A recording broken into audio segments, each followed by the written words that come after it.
Blog Talk Radio. Welcome to the Nonprofit Coach with Ted Hart, the most listened to internet radio show in the nonprofit sector, dedicated to helping your charity succeed. It's no secret that combining online and offline techniques is the key to modern-day fundraising success, and practical advice is what you need. The Nonprofit Coach with Ted Hart is the perfect landing point to learn from experts around the world who provide advice you can use. Ted Hart is without a doubt one of the foremost nonprofit thought leaders. Also a successful author, his books range from successful online fundraising to the use of social media and how to make your nonprofit green. Guests on the Nonprofit Coach are leaders in their field who share tips and trade secrets for nonprofit management and fundraising success. Ted lectures around the world, but now he's here for you. From the latest in charity news, technology, fundraising, and social networking, Ted and his guests help you and your organization move to greater levels of efficiency and fundraising success.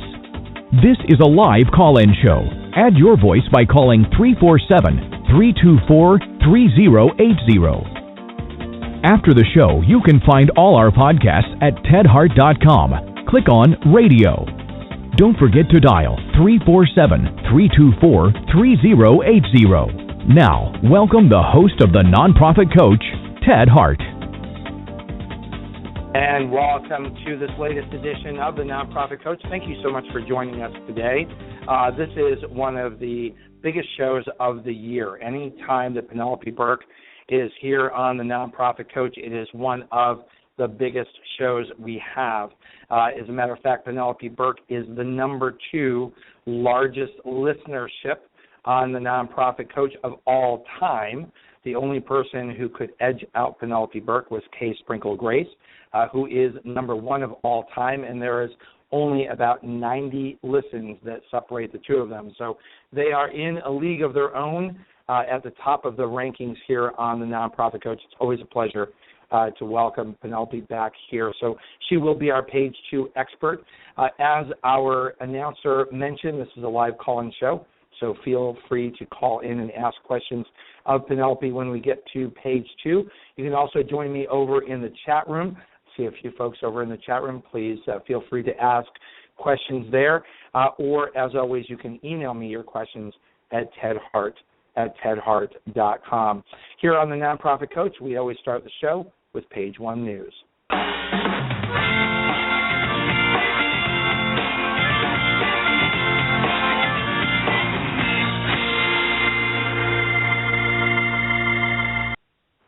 Over here on page 1 news, we start off with Chronicle of Philanthropy, noting that gifts to donor-advised funds grew 23% in 2013. A recent study shows donor-advised funds, of course, are one of the big stories in American giving. And I'm happy to share with you that CAF America, which I currently serve as CEO, has entered the Chronicle of Philanthropy 400 list. And CAF America is now the 278th largest charity in the entire country. We continue to grow. We grow because of the growth of our donor-advised funds and the interest that donors have in giving internationally. So I certainly invite you to learn more about CAF America at cafamerica.org, and certainly the value of donor-advised funds and the interest that donors have in giving both domestically and internationally. Next up here on the Nonprofit Coach is good news for our friends over at GuideStar. The Gates Foundation, the Bill and Melinda Gates Foundation, has recently pledged $3 million over 3 years to help GuideStar expand and enhance its nonprofit information database. Changes that are detailed in the strategic plan that was released by GuideStar earlier this year and has been discussed during the GuideStar Minute here on the Nonprofit Coach. We've spoken with Jacob Harold regarding the GuideStar 2020 report, and we congratulate them. I know they have a long way to go. They still need to raise another $7 million towards their goal. GuideStar is an important service in the nonprofit sector, one that we applaud and are happy to give a platform to here on a monthly basis here on the Nonprofit Coach. Next up, we're going to cut it a little bit short on page one news. We usually cover a few more articles, and I want to thank everybody who emails in their ideas for articles. We'll pick that up again next week. But for today, we're going to wrap up because we've got so much to cover with Penelope Burk, with just a note of a special program over at TechSoup.org. TechSoup.org has a refurbished computer initiative product catalog that is available. We'll be putting this up in the radio links available over at tedhart.com for nonprofit organizations. They're looking to have some new tablets, computers. They also have monitors that are available at very special prices, and those are all refurbished computers available through TechSoup.org. With that, we're going to race over to page 2 so we can have the maximum amount of time today with our special guest star, Penelope Burk.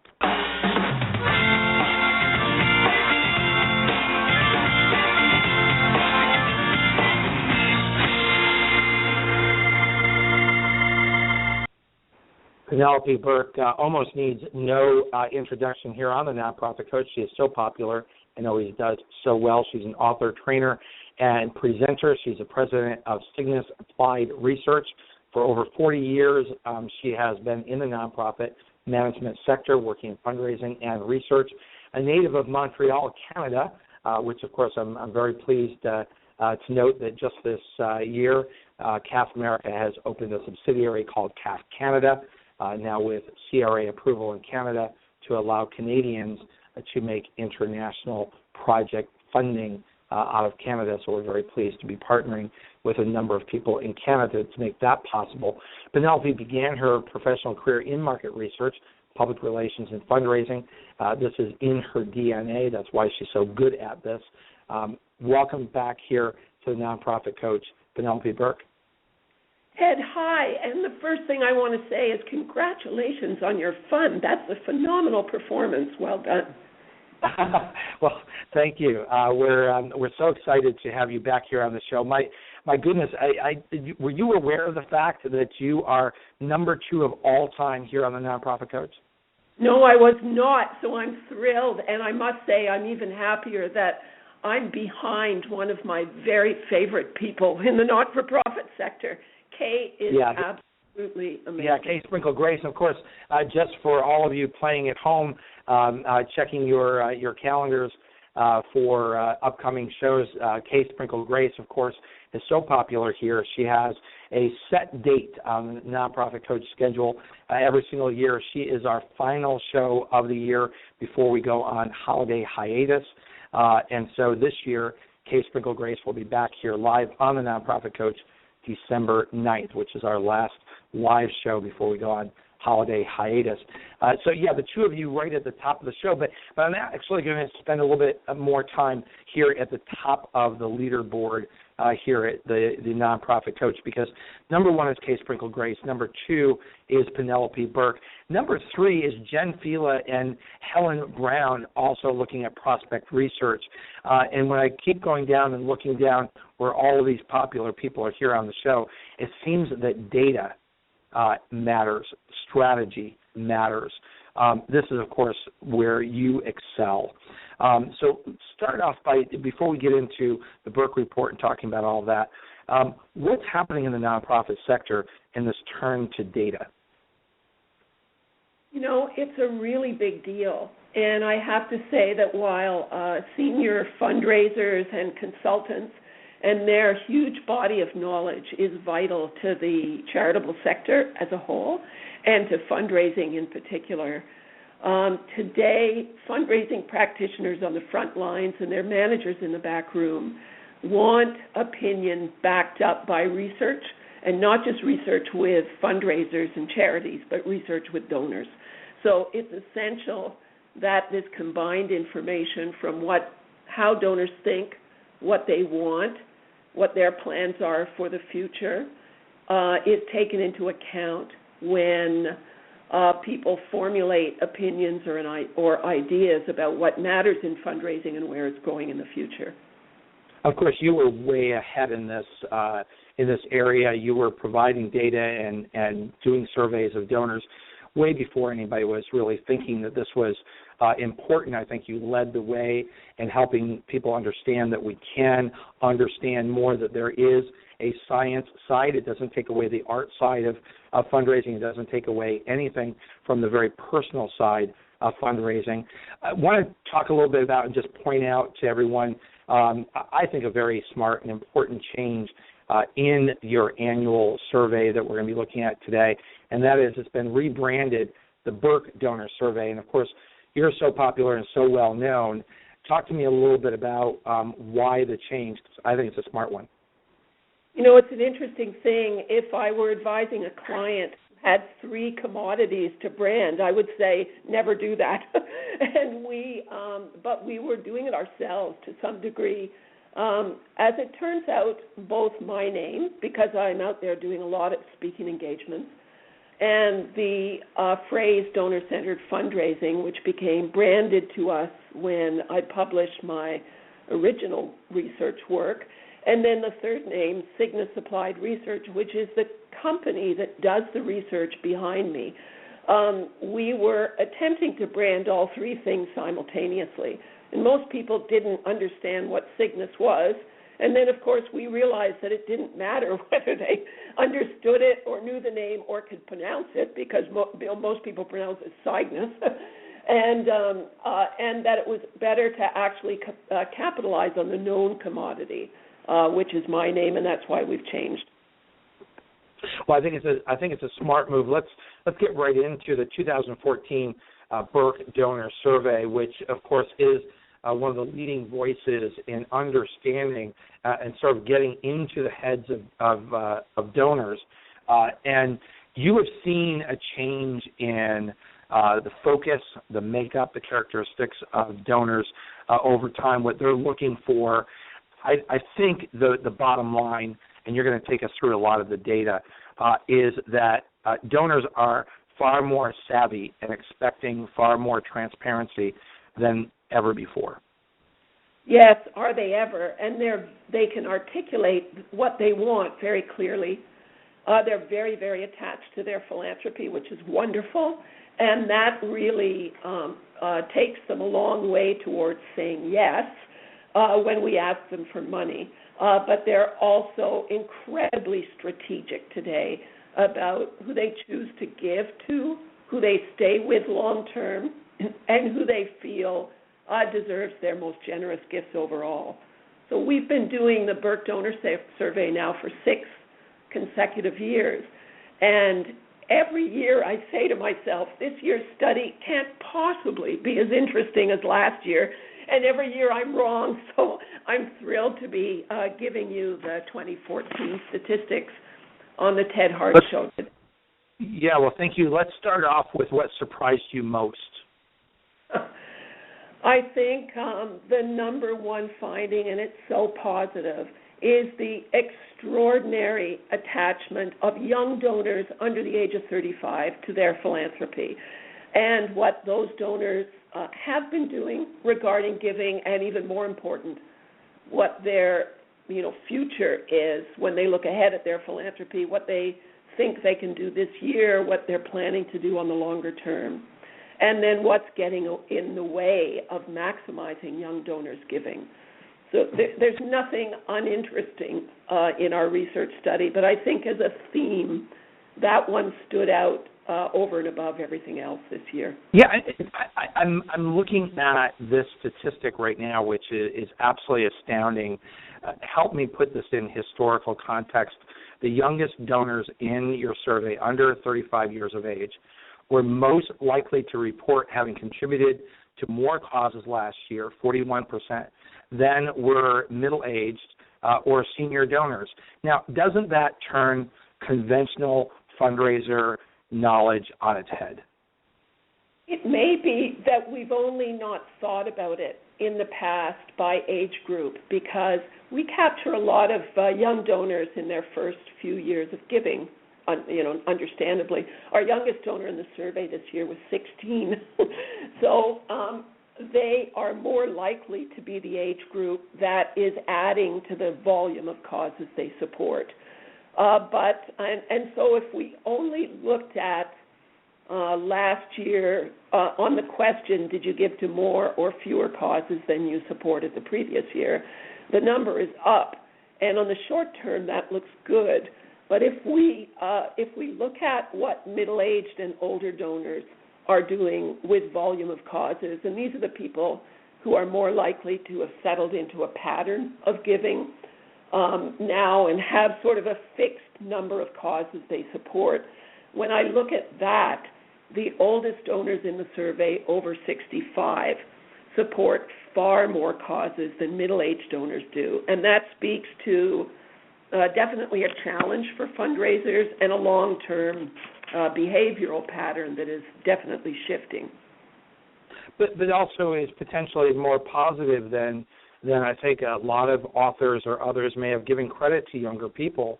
Conventionally, focusing on younger people is not what fundraisers do.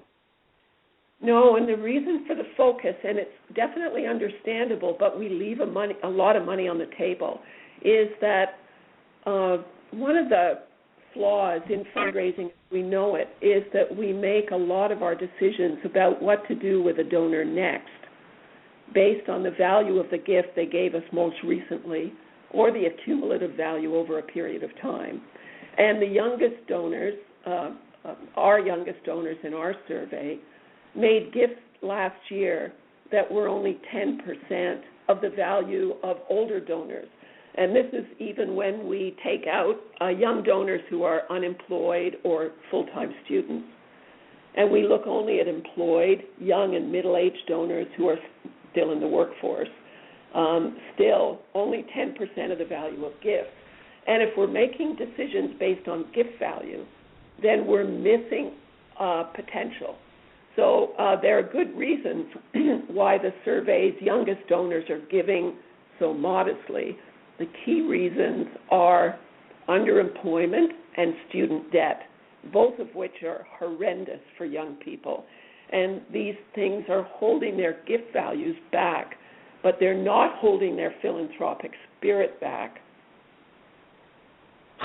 As soon as I read that, it made me think of another report I'm sure that you're familiar with that came out of the Lilly Family School of Philanthropy at Indiana University, the Women Give 2014 report.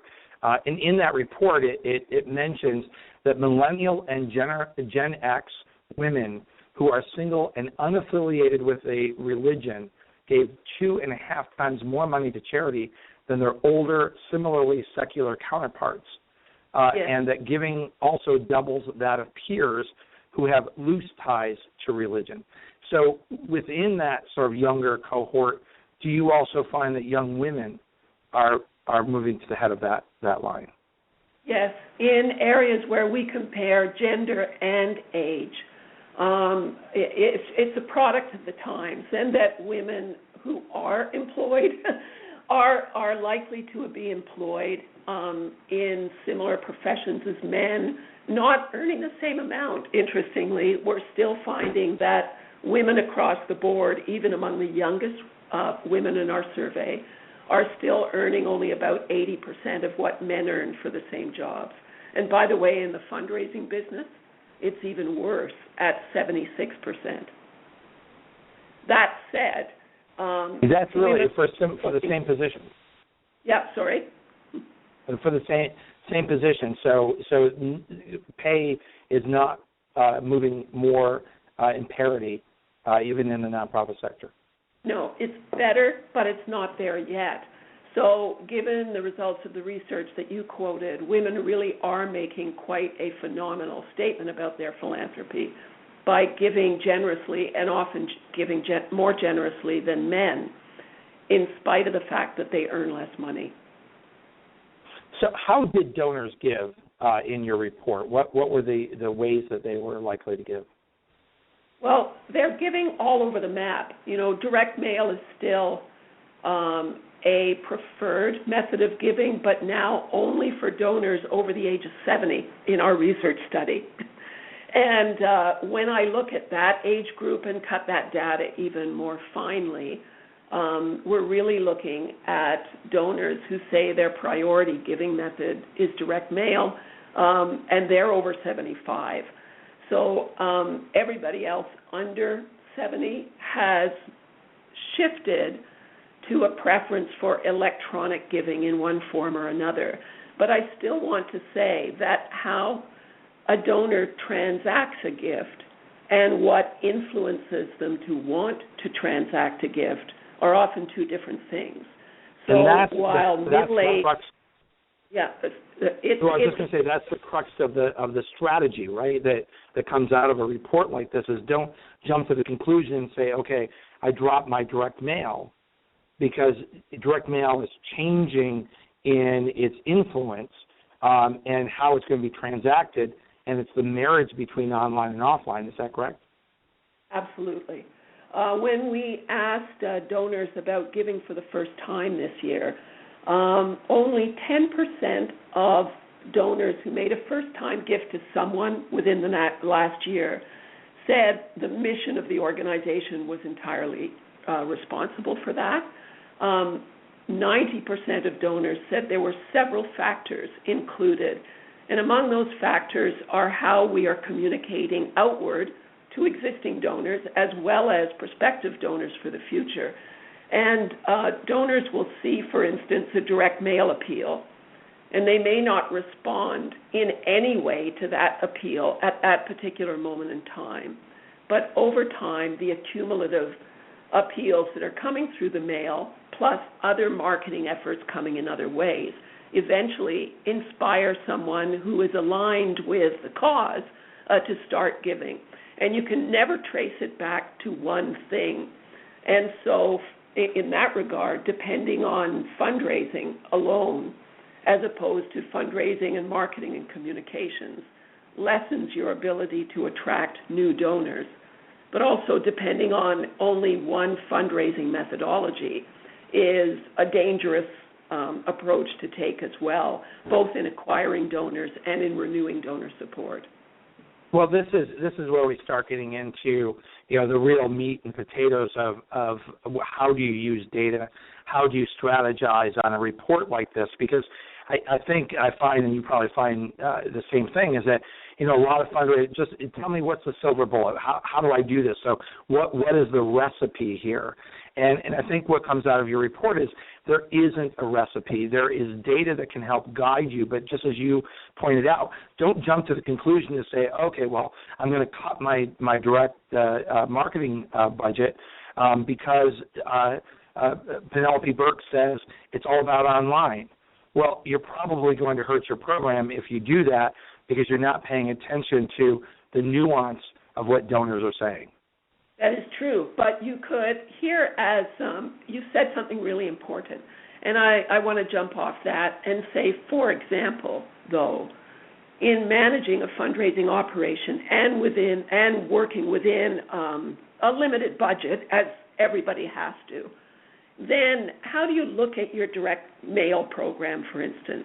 If direct mail is considered by donors to be an important communications device, but if more and more donors are transacting the gift online, then is it possible to handle the direct mail aspect more cost effectively? Do you need all those enclosures in the envelope, for instance? Or what is the objective? Should you be using the mail to inspire someone to go to your website? And I can say on that one that the answer is definitely yes, because when you can get donors to go to your website, a higher percentage of them follows through and gives, and their gift values are higher than are the gifts of donors who don't go to your website first. So the issue is not, should I get rid of direct mail? The interesting question is, how can I use direct mail to further gift renewal and elevate gift value? And where does it fit in the whole mix of assets I have in fundraising? And that's really where you need to start your strategy, is in looking at this kind of data, is creating those kinds of scenarios rather than jumping to conclusions about one aspect of the survey. That's right. And I was thrilled when I looked at our questions on when we asked donors how they intended to give in the next 12 months. And we asked them basically, do you plan to give more, less, or relatively the same as you gave before? And among the donors who said, I think I'll probably give approximately the same this year as I gave last, which is the majority of donors, we then asked those people, is there anything that could change your mind and make you decide to actually give more than give the same? And only 1 in 5 donors said that their opinions or their plans were fixed and that there was no chance they would give more. 4 out of 5 said, yes, you could influence me to give more, and here's what I need. And at the top of that list of what they needed was more specific information about where their money would be going and what results that the not-for-profits they were supporting are achieving with those focused gifts. So what does that say to a nonprofit in terms of what they need to be measuring, what they need to be reporting? And do you feel that from the donor's perspective, charities are doing a good job of this? I think they're definitely, I don't just think, our research says they're definitely getting better. So here, I'll just phrase the critical question in this research study and in many research studies we've done that focuses in on the central objective of all fundraising, which is to hold on to donors as long as possible and to get them to contribute more generously over time, because that makes you more profitable in fundraising.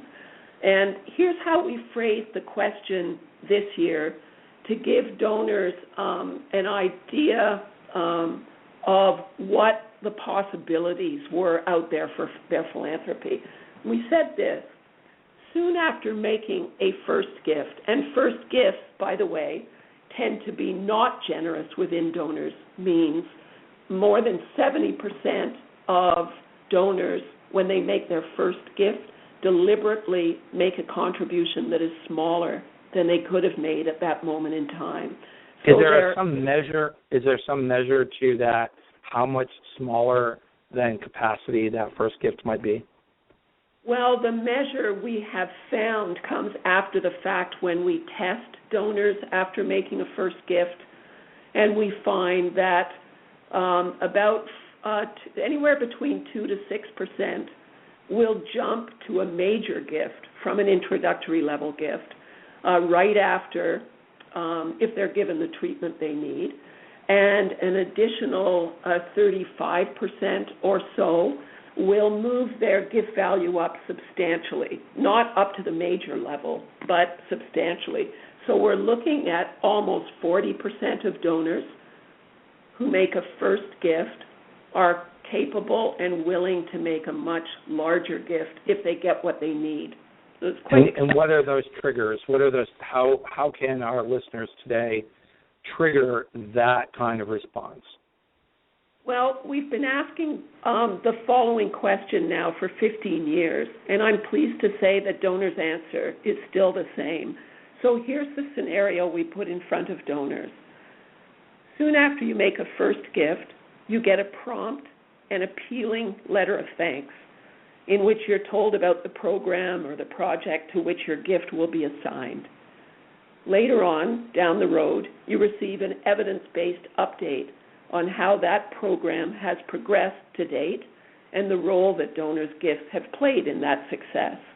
Only after you receive that are you then asked for another gift. So in putting that scenario in front of donors, which we've been doing for a decade and a half now, and we've now asked over 250,000 donors this same question, we then want to know what they will do the next time they were asked if they got that treatment when they responded to an appeal. So the first thing we ask them is, what is the likelihood that you'll give again the very next time you are asked? And in our most recent study, 67% of donors said that they would definitely or probably renew their gift the next time they were asked. And just to put that into perspective with what's happening in fundraising today, only about 35% of new donors end up renewing their giving sometime over the next year. This is not necessarily the next time they are asked, but just sometime in the next 12 months. So 67% is a decided improvement. The next question we ask of those who say they would definitely or probably give again, what is the likelihood of you making a larger gift the next time? And in this year's study, over half, 52%, said that they would make a larger gift if they got that treatment that I articulated before. Now, currently, among donors who do give again, only 22% make a larger gift, and this is according to the Fundraising Effectiveness Survey report that is run by the AFP every year. And finally, we ask them, what's the likelihood of you continuing to stay loyal indefinitely as long as you continue to get that treatment? 67% said they would, whereas currently in fundraising, only 10% of donors stay loyal indefinitely. So the numbers. That's what I was going to say is you're painting a picture of the average fundraising program not living up to the expectations of what donors say they're willing to do. So yes. Where's the disconnect between the outcomes that charities receive and what donors say they're willing to do? We do a couple of things that drive donors away in fundraising, and we're not recognizing the value of their participation. So I mentioned briefly already that we're looking at gift value instead of realizing how amazing it is when someone chooses your not-for-profit for support, because at any moment in time they have over 1.5 million choices of 501c3s and other nonprofit organizations that they can give to. So when a donor comes to you, that is a huge, huge accomplishment. And second, if donors are deliberately lowballing or minimizing their introductory gift value, then that doesn't mean that that's all the money they have. So donors are not the value of their gift. So we should look past gift value and say, okay, we got the donor in the door. Now what do we need to do to ensure that that donor will give again and start moving their gift values up to the level that they can actually contribute? And then there's the whole new level on top of that. How do we move a donor up to a level that even they don't know they can give? And that's when major gifts officers and true relationship fundraising come into play. So I'd say number one is don't label donors by their introductory level gift value. Number two, do not over-solicit. Still, when I first started asking donors about why they stopped giving, this is back 11 years ago now, 41% referenced over-solicitation as the number one reason why they stopped supporting an organization. In this year's study, the number had risen to 64%. So it's huge. The over-solicitation is something that really jumps out in your report. If it's all right with you, Penelope, we're going to take a quick break. When we come back, that 64% of respondents that said that they now stop giving or give less to not-for-profits that over-solicit. When we come back, I'm hoping that you can help my listeners understand what does over-solicit mean. And we'll be right back after this break.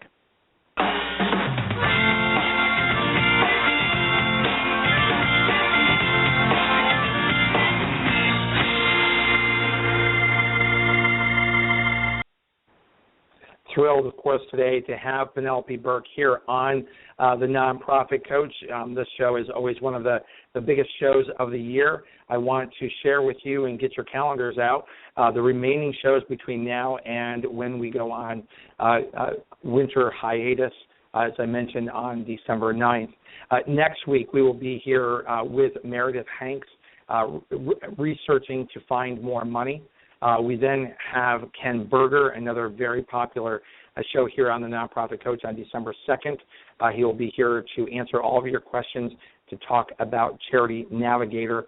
And then the final show for this season will be Planning Your New Year's Success with Kay Sprinkle-Grace.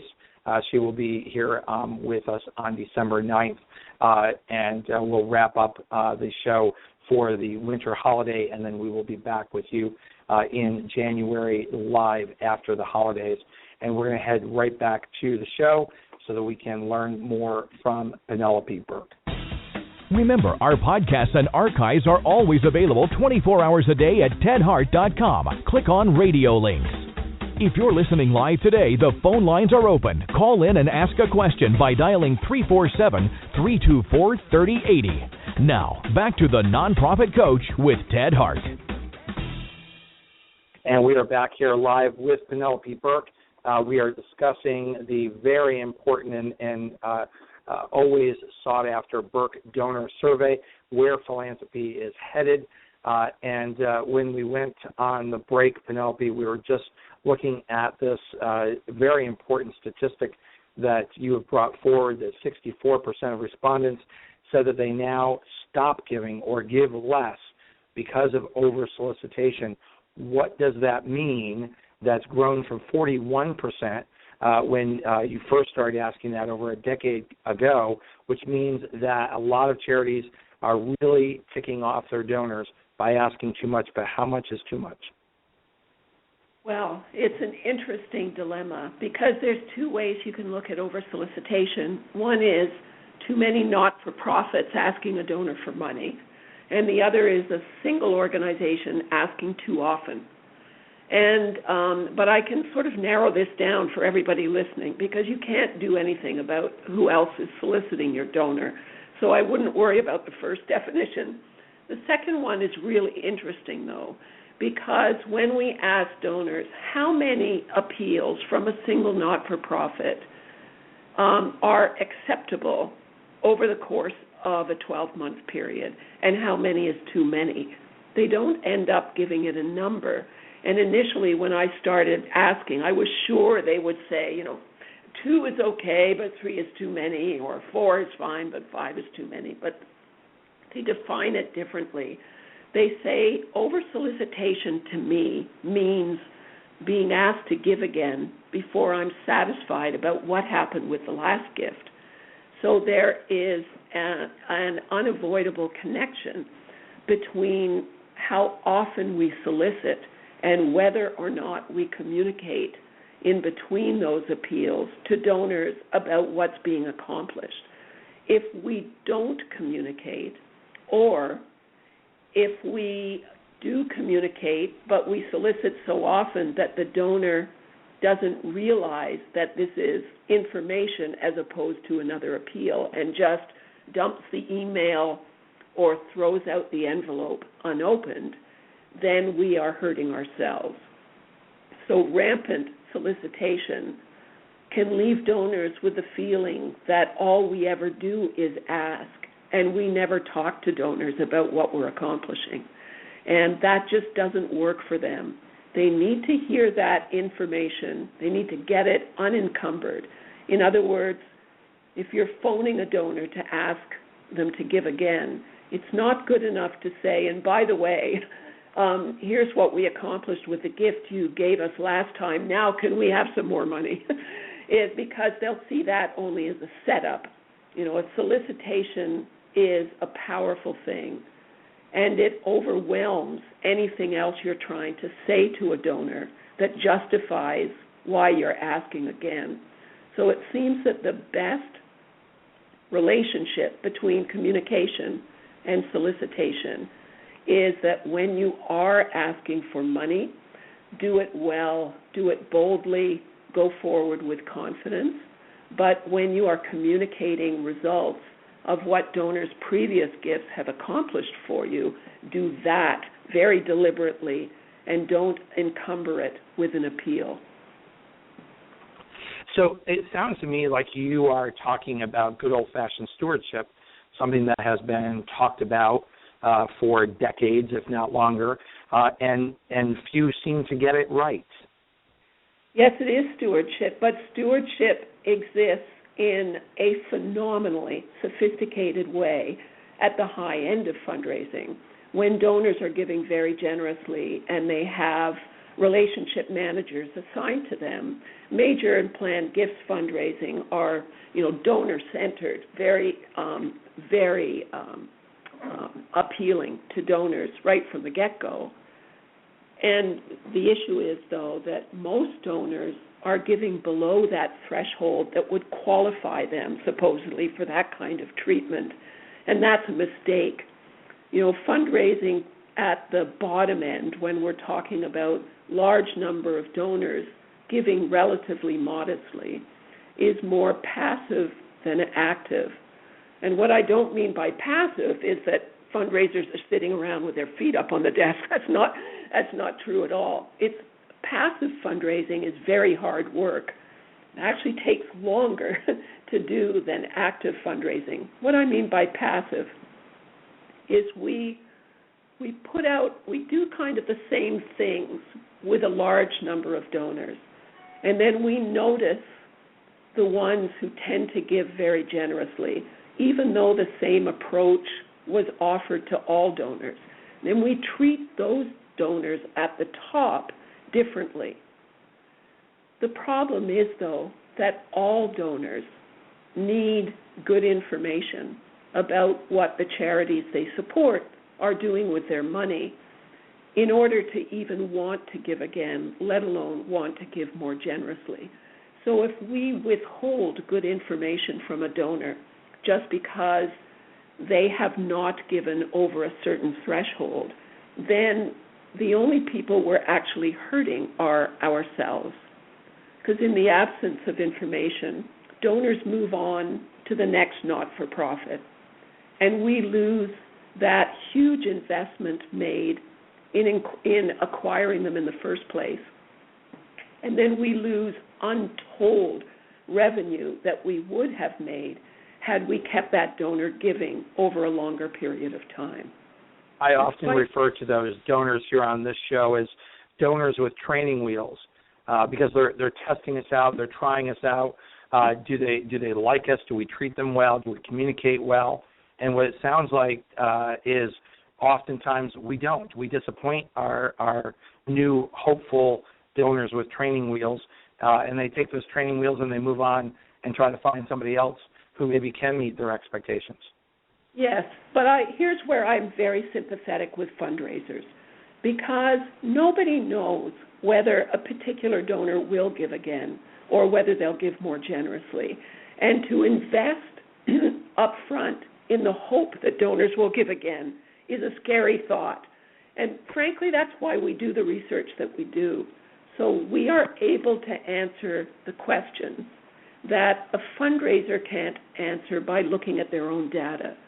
So, for instance, we will ask donors why they, to focus on the organization that they most recently stopped giving and why they did that and what circumstances would have caused them to make a different, better decision. And, our role in the fundraising industry is to, present the what if and to look at the other side of fundraising that we cannot analyze strictly from donors who keep giving and give more generously over time. The happiest news in this research study, which is always the happiest news in every study we conduct, that the last question we ask, or the second to last actually, and is, last year, did you give all the money that you could, or did you leave money on the table? Could you have grown your philanthropy last year? And in the current year's study, 40% of the donors in our study, and we surveyed 20,000 donors, said they could have given more last year.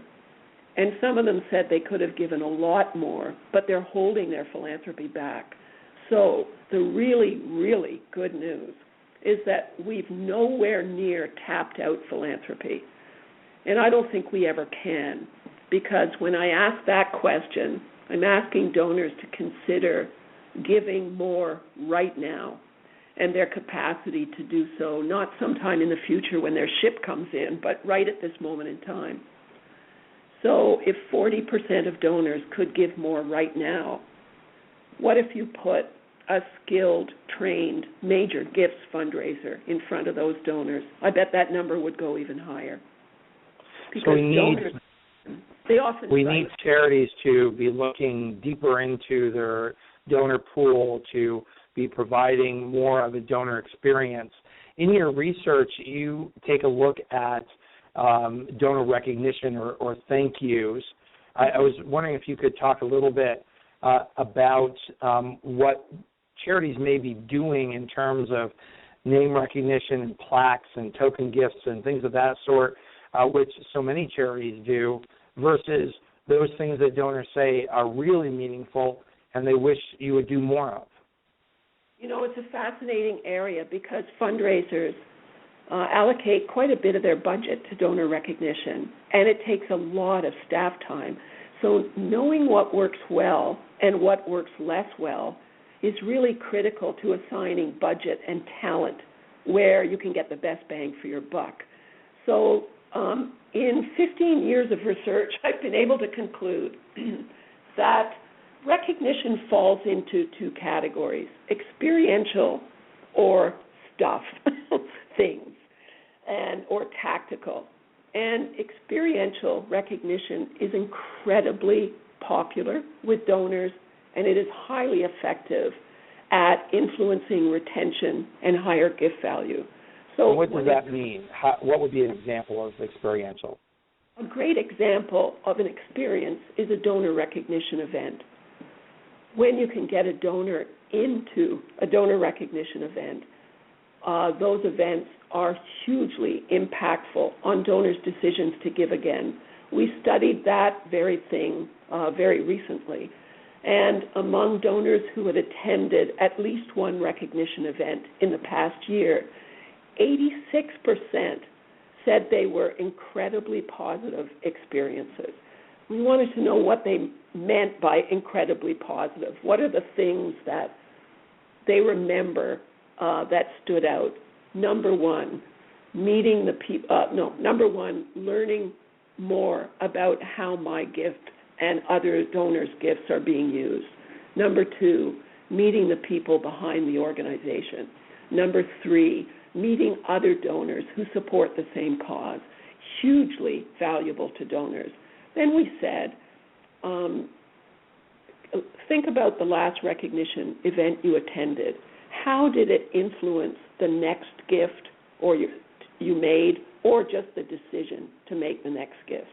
So first of all, among donors who had already given again or been asked to give again, 30% made an unsolicited gift after the event because they were so inspired when they were there.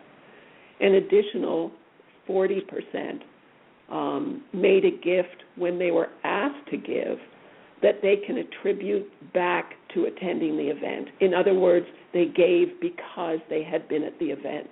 So these are hugely impactful experiences. At the other end of the scale, go ahead.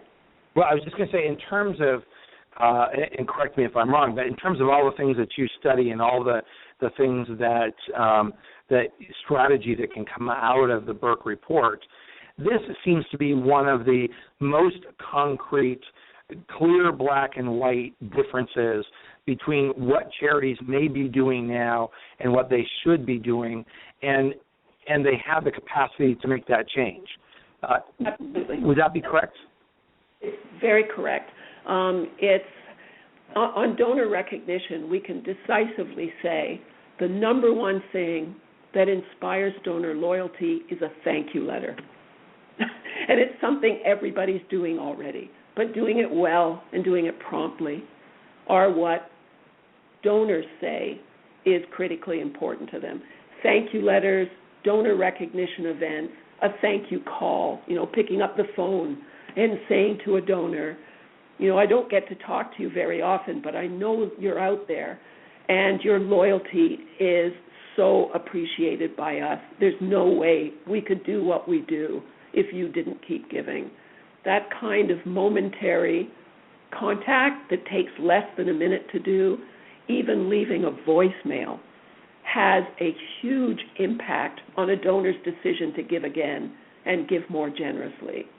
And then at the other end of the scale, giving them token gifts like fridge magnets and address labels, publishing their name in an annual report or a newsletter has almost no impact on donors, and yet we spend a lot of time and money doing those very things. So in this year's study, 92% of donors said having their name published in an annual report or some kind of newsletter or online on the website does not at all influence whether they'll give again or give it more generously. An additional 3% said it influences them negatively. They stop giving or give less because they don't want to be recognized in that way. And only about 5% said that it plays a role positively in their decisions to give again. So when the numbers get down that small, this is an activity you could set aside and use the funds more usefully in a different direction, providing good information on what's being accomplished with gifts, giving donors the opportunity to see your work firsthand, that kind of thing. So much more powerful. And yet, why do charities not make those phone calls? That seems like such a quick and easy strategy to pull from the Burk report.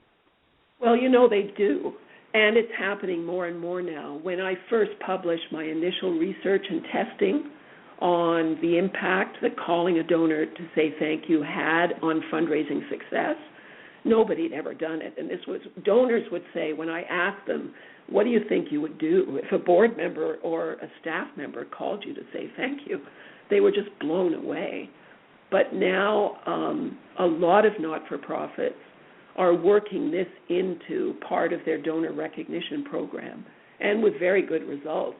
So recently we ran a survey and asked how many donors that we surveyed had at least one of these thank you calls within the last year.